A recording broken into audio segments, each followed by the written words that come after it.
This picture represents three trees which are nothing but three different currencies. Tree 1, the pound, represents the British economy. Tree 2 is the rupee representing the Indian economy.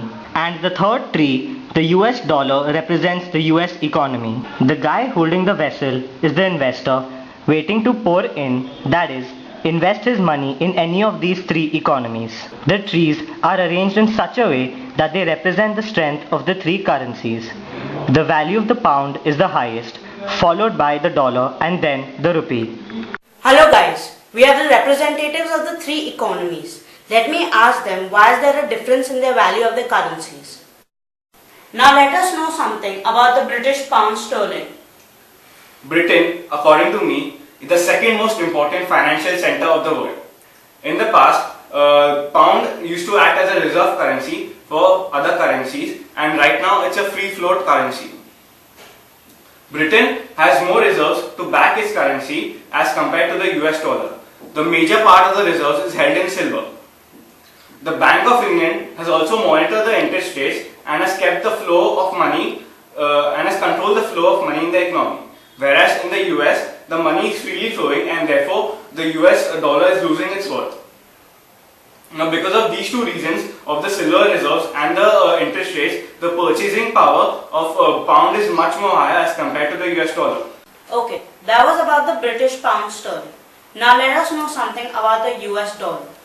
See, we all know that US, since early times, has been a growing economy. Today, it is the largest economy in the world and is the most dominant player in the world market.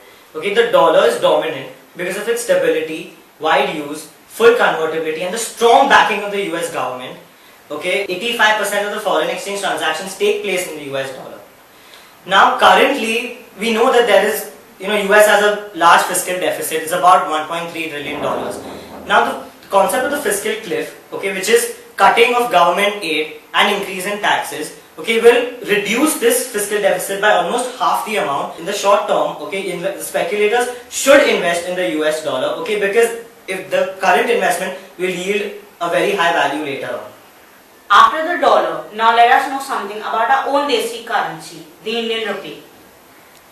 The Indian rupee is a free float currency and it is monitored by the RBI. Over the years, it has been depreciating because of three main factors. One, deficit financing. Second, inflation. Third, the impact of the global economy. Now, currently, the value of our currency is $1 is equal to 54 Indian rupees. Now, such low value is because of our deficit and the inflation.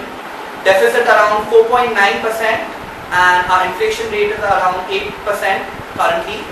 And this situation will improvise because the Congress government is now taking reforms which will lead to fresh capital inflow into our economy. Now this fresh capital will stimulate the multiplier in our economy. There will be growth. So in the future our currency will become stronger. Now as of now I can say that our currency, the stability of our currency is not high, it's moderate, but the growth is visible. As you can see in this picture, the sling is triggered and this represents market uncertainty. The bull represents an aggressive market and the bear represents a subdued market. There appears to be a conflict between the bull and the bear for when they are released, who shall win. The picture signifies the trigger caused due to current factors affecting the economy. The future is uncertain. Market could be bullish as well as bearish.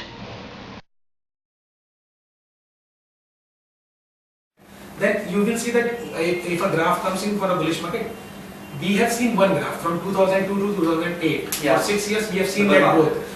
Again a second phase will start, but second phase will start once the investment comes in because money is needed for anything. Right. Infrastructure has to be. What is my thinking that bull will going to appreciate, but it will take some time and that time will be approximately 1 or 2 years.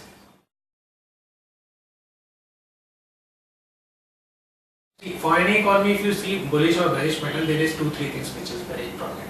One is interest rate, what is the interest rate prevalent in the economy, and second, what is their own driving factor so that they can drive in either their own consumption or they are exporting it to other countries or the global economic factors which are there.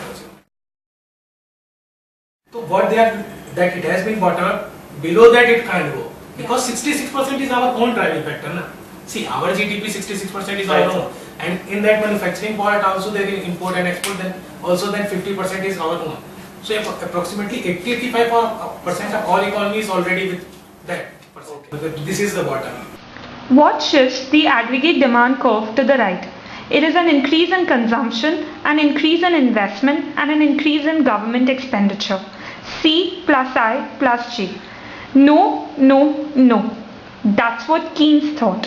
It's the government spending that's shifting the aggregate demand curve to the left. Excessive crowding out has taken down the economy with a looming debt to GDP ratio of 68.4%, eating up our growth prospects.